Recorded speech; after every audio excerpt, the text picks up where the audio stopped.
The Galactic Combat Registry had documented every known fighting discipline in the known galaxy. It was an exhaustive document. 412 years of compilation, updated continuously, covering every species that had achieved spaceflight and every form of combat those species had developed. Weapon systems, tactical doctrines, armor technologies, the various ways that various civilizations had developed for hurting each other efficiently. It was 937 pages long. Humanity occupied 11 pages. Not because humanity was simple, because the registry's compilers had, across 412 years, consistently underestimated how many things needed to be documented. Every decade or so, someone would review the human section and add things that had been missed, and the section would grow, and then someone would review it again and find more things, and it would grow again. The current 11 pages had started as 2. Senior compiler. Veth had been assigned to the human section 8 years ago and had spent 8 years adding things. She was not finished. The thing she was currently trying to document. The thing that had sent her back to the human section for the 7th revision in 8 years did not have a name in the registry's classification system. It did not fit any existing category. It was not a weapon. It was not a tactical doctrine. It was not armor or technology or any of the standard categories. It was the humans themselves. Specifically, what humans could do with their bodies when they had nothing else. She had started trying to document it after the incident at Station Verath. The incident at Station Verath was not classified. It had happened in a public space, witnessed by personnel from 7 different civilizations, and had been discussed in security circles across the galaxy for approximately 2 years before the discussion faded into the background noise of things that had happened and been noted and not fully understood.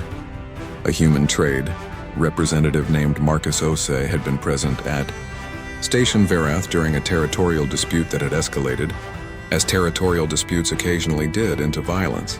3 armed Keth security personnel had been involved. Standard Keith security equipment, shock weapons, restraint systems, the kind of gear designed for dealing with the standard threat profile of the station's population. Marcus Osei had not been armed. The 3 Keth security personnel had been attempting to detain him in connection with the territorial dispute, a situation that, under normal circumstances, would have been resolved by compliance or by the application of superior force. What had happened instead was documented in the security footage that Veth had watched 47 times. In 11 seconds, 3 armed Keth security personnel had been neutralized. Not killed, not seriously injured. Neutralized, each one in a different way, using a different technique, with the efficient specificity of someone who had thought carefully about what needed to happen and had done exactly that and nothing more. Marcus Osei had then straightened his clothing, retrieved the document case that had been knocked from his hand in the initial confrontation, and walked to the station security office to file a complaint about being detained without cause. The station security chief had spent 3 days reviewing the footage. Before filing her own report, her report had reached Veth's desk. Veth had gone to find Marcus Osei. He was not difficult to find. He was in the station's commercial district, completing the trade negotiations that the incident had interrupted, with the focused efficiency of someone who had a schedule and intended to keep it. He agreed to speak with her during his lunch break. He was 43 years old, medium height by human standards. No visible indicators of the physical capability the footage suggested. He looked, Veth thought, studying him, like a person who worked at a desk. The incident at Verath, she said. I am documenting human combat capabilities for the Galactic Registry. I would like to understand what happened. 3 people tried to detain me without cause, he said. I declined to be detained. You neutralized 3 armed security personnel in 11 seconds, she said. Without weapons, without injury to yourself. Yes, he said. How? He thought about it for a moment. Not defensively, just apparently considering how to explain something he had not thought about in explicit terms recently. They were trained for a specific threat profile, he said. Most security training is. You train for the threats you expect to encounter. The training produces good responses to expected threats and less good responses to unexpected ones. He paused. I was unexpected. What specifically were you doing that was unexpected? Moving the way I was moving, he said. Using contact points they were not trained to defend. Applying force in directions that their training had not prepared them to resist. He paused again. It is not complicated. It requires knowing where to move and when to move and what to do when you get there. Where did you learn this? He looked at her with an expression she had come to associate with humans being asked questions they found genuinely puzzling. I have been learning it my entire life, he said. School, sports, training programs. The various things humans do. He paused. It is not a specific discipline. It is how humans move through the world. Beth looked at him for a long moment. Can you be more specific? She asked. He thought about it for a long time.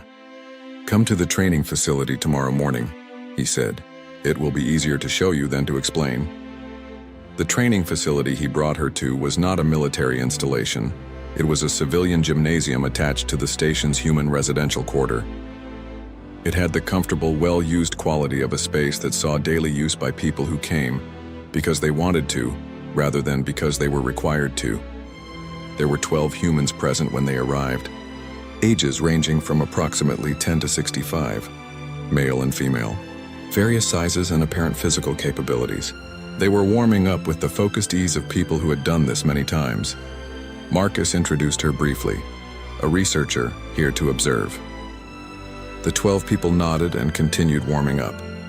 What followed was 3 hours that Veth spent mostly in silence, watching, and taking notes that she was not sure she had adequate vocabulary to write. The training was not what she had expected. She realized, observing, that she had expected a weapons discipline without weapons, a system of strikes and holds and throws, structured and sequential, the kind of thing that produced the footage she had watched 47 times. What she saw was something more fundamental than that. They were training movement, not fighting movement specifically. Movement, how a body occupied space, how it responded to force, how it maintained balance when balance was disrupted, how it found the most efficient path between where it was and where it needed to be. They were training the body's relationship with physics in a way that was so fundamental, it preceded the question of what the movement was for. A 10-year-old was being taught how to fall. Not how to avoid falling, how to fall correctly, how to make contact with the ground in ways that distributed force and allowed immediate recovery. She was being taught this with the patient systematic thoroughness of someone teaching arithmetic, as a basic skill, as something everyone learned. A 30-year-old was working with a partner on something that looked, to Veth's eye, like a conversation conducted in movement, each person responding to the other's position and pressure in real time, adjusting continuously, the whole thing flowing with the organic unpredictability of actual conversation. The 65-year-old was, against all of Veth's expectations, among the most technically precise practitioners in the room. Age had not diminished what she was doing. It had apparently refined it. Marcus came to stand beside her during a break. How long have most of these people been training? She asked. Varies, he said. Mira, he indicated the 10-year-old, started 3 years ago. Dev, the 30-year-old, has been training for 22 years. Sarah, the 65-year-old, has been training for 51 years. 51 years. The 65-year-old had been training this since she was 14. What discipline is this? Veth asked. Several, Marcus said. Humans have many. They developed separately in different parts of our world over thousands of years. They look different on the surface. Underneath, they are working on the same things. He paused. Understanding how force moves through bodies, how balance works, how movement can be efficient or inefficient, how to be where you need to be before the other person knows you are going to be there. Thousands of years, Veth said. At least, he said. Some of what we practice has documented lineages going back 3,000 years. The underlying principles are older than the documentation. 3,000 years. Humanity had been developing and refining and teaching this, systematically, across their entire planet in dozens of parallel tradition for 3,000 years, and had not stopped when they reached the stars. Veth requested permission to attend the training for a week. The humans agreed without significant discussion. They seemed to find her interest natural. Humans. She was learning. generally assumed that things they found interesting or worth finding interesting and did not require extensive justification. She attended every day. On day 3, she asked Marcus if she could speak with Sarah, the 65-year-old who had been training for 51 years. Sarah was willing. They sat in the facility's common area with tea that Sarah made with the practiced ease of long habit. 51 years, Veth said. What does that produce? Sarah thought about it, understanding, she said finally. Not of techniques. Of principles, she paused. When you have been doing something for 51 years, you stop thinking about what to do, and you start thinking about why things work. And when you understand why things work, the specific techniques become less important, because you can apply the principles to situations the techniques were never designed for. Such as? Veth asked. Such as being in an environment with different gravity, Sarah said. Different atmosphere. Different physical constraints. If you know why something works in standard conditions, you can adapt it to different conditions. If you only know what to do in standard conditions, you are lost the moment conditions change. She paused. Humans move around a lot. Conditions are always changing. We learned a long time ago that knowing why was more useful than knowing what. Is this taught explicitly? Veth asked. Do your training programs teach people to think this way? Sarah smiled. Not explicitly, she said. But the environment produces it. You train long enough with good partners and they will show you, without saying so, that what you thought you knew was only the surface of it. The understanding develops because the training demands it. She paused, and because humans cannot leave things alone. We always want to know why. It is a significant character flaw and also our most useful quality. Veth looked at her for a long moment. In 31 species documented for the registry, she said, I have not encountered this. What specifically? Sarah asked. A civilian population, Veth said, that trains systematically across their entire lifespan, in physical disciplines specifically oriented toward functioning without weapons, developed over 3,000 years, with the explicit underlying goal of understanding principles rather than memorizing techniques. She paused. This is not a military capability. This is a cultural practice. Every human in this facility is here because they chose to be. Yes, Sarah said. Why? Sarah thought about it. Because it is useful, she said. And because it is interesting. And because humans have a long history of being in situations where what we had was ourselves and whatever we could figure out with what we had. She paused. We learned to make ourselves as capable as possible. Not because someone told us to. Because the world kept requiring it. On day 5, Veth asked Marcus to spar with one of the other practitioners while she observed. He chose Dev, the 30-year-old with 22 years of training. She watched for 20 minutes. She had watched the security footage 47 times. She had thought she understood what she was looking at. She had not understood what she was looking at. Watching it live, in a training context with no urgency and no threat, was different from watching security footage of an actual incident. In the training context, she could see what the footage had compressed into a blur of 11 seconds. It was not violence. Not exactly. It was a language, a physical language with grammar and syntax and the kind of nuance that took years to develop. Each person was reading the other constantly, responding to information that was transmitted through position and pressure and weight distribution, and the 1,000 small signals that bodies broadcast when they move. The responses were continuous and layered, and so fast that her eye could not fully track them. After 20 minutes, she asked them to slow down. They slowed down. She watched for another 20 minutes at reduced speed. She still could not fully track it. How fast does this happen in an actual situation? She asked. Faster than this, Marcus said. When there is urgency, it compresses. You stop thinking and the training happens. He paused. That is what the training is for, to make it available without thinking, so that in the moment you need it, you do not have to decide what to do because your body already knows. Your body already knows, she said. Yes, he said. The point of training is to move understanding from the mind to the body, so it is available when the mind is occupied with other things. Veth thought about 3,000 years of training, about a 10-year-old learning to fall correctly, about a 65-year-old who had been doing this for 51 years and could still demonstrate things that Veth could not follow at reduced speed, about 11 pages in a registry that had Started as 2 and kept growing. I need to significantly expand the human section, she said. Probably, Marcus agreed. How much more is there that I have not seen? He thought about it. We have been doing this for 3,000 years, he said, across every part of our planet, in dozens of separate traditions. All of them have been teaching. All of them have been developing. All of them have been refining. He paused, and we brought it with us when we came to the stars. Every human settlement, every colony, every station with a human population has training facilities. Because we do not stop. It is not a military program. It does not require anyone to tell us to do it. We just do it because we have always done it and we find it valuable, and we understand at some level that knowing how to use our bodies is the most fundamental capability we have. Beth looked at the facility around her. Had 12 civilians in a gymnasium on a commercial station, training because they chose to, getting better at something they had been getting better at their entire lives.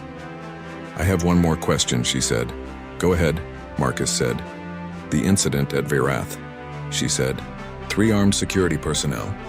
11 seconds. You were a trade representative. Not military. Not security. A trade representative. Yes, he said. Is what you did at Verath, is that considered exceptional among humans? Marcus thought about it honestly. Among humans who have been training for 20 years? He said. No, that was a Tuesday. Beth's revised section on human combat capabilities was submitted to the registry. 6 months after her visit to station Verath, it was 47 pages long. The introduction contained a note that she had added after 3 drafts and had almost removed, and had ultimately kept because it was accurate. And the registry was supposed to be accurate. The human combat capability documented in this section is not primarily a military capability. It is a cultural one. Humans have been developing, teaching, and refining physical disciplines for a minimum of 3,000 years across their entire civilization. These disciplines are taught to children, practiced by civilians, maintained across entire lifespans, and considered a normal part of human life rather than specialized military training. The practical implication for any engagement with human personnel, military or civilian, is that physical capability assumptions based on species baseline data will consistently underestimate what individual humans can do. The further implication, which this compiler finds significant and which does not fit cleanly into any existing registry category, is that this capability is self-sustaining and self-improving. It does not require military investment or strategic direction. It continues because humans continue it, because they have always continued it, because they learned 3,000 years ago that the body is the most reliable tool they have, and have been developing that tool ever since. There is no upper bound currently visible on what continued development produces. The 47 pages that follow represent current documented capability. This compiler expects to revise them again. The registry's editorial board read the note. They approved it without changes. They also quietly updated the threat assessment classification for human personnel across all categories and in military, civilian, commercial, diplomatic, to reflect the new documentation. The update was not announced publicly, but every security briefing that referenced human personnel in every Keth installation and every allied facility now contained a single line that had not been there before. Note: human civilian personnel should not be assumed to have standard civilian threat profiles. See Registry Section 7, Human Combat Capabilities, 47 pages for current documentation. Section is under continuous revision. The line was added on a Thursday. By Friday, 3 facility security chiefs had already sent follow-up requests for the full 47 pages. By the following Monday, the requests numbered 41. The registry's human section had started as 2 pages. It was now 47. Beth was already working on the next revision. She expected it to be longer.